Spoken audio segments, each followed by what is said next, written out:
Bueno, habíamos empezado a hablar de la meteorología, de básicamente de qué se trata este tema. Vamos a hablar ahora de los elementos que son importantes en el tiempo, en lo que nos afecta a nosotros el tiempo meteorológico, que son la temperatura, la humedad y la presión. La temperatura la vamos a medir en grados centígrados, aquí, entre nosotros, se miden en grados Fahrenheit también. La humedad en porcentaje y la presión en hectopascales. Estos tres están bastante relacionados, estos tres elementos.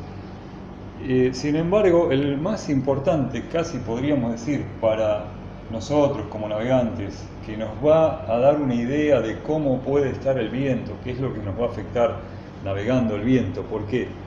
Porque el viento va a ser el gran productor de olas, y la ola es lo que puede volverse peligroso navegando si supera ciertas dimensiones. Entonces, entre estos tres elementos, el de la presión, cuando aprendamos a leer las cartas de presión e interpretarlas, nos va a dar una gran herramienta para prevenir, o por lo menos para tener idea de dónde va a soplar, que es lo que más nos interesa, sobre todo navegando a vela, y con qué intensidad va a ser ese viento. Bueno, la temperatura, por supuesto, la mide el termómetro. Las estaciones meteorológicas pueden medir las temperaturas máximas y las mínimas.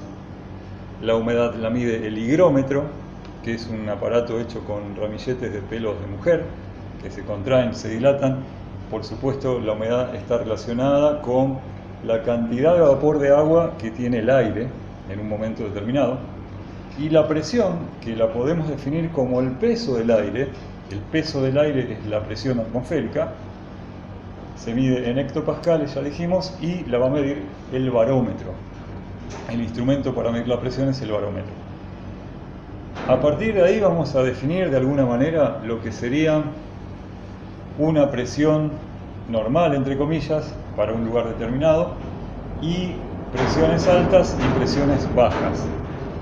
Para empezar debemos saber que la presión va a ir disminuyendo a medida que subamos en el nivel relacionado con el nivel del mar.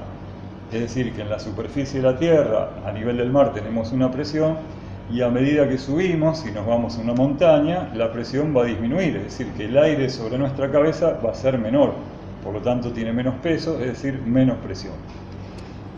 Vamos a dejar con esto por ahora y después vamos a empezar a ver cómo se mueve el viento. ¿Qué es lo que genera el viento? El viento lo genera la diferencia de presión.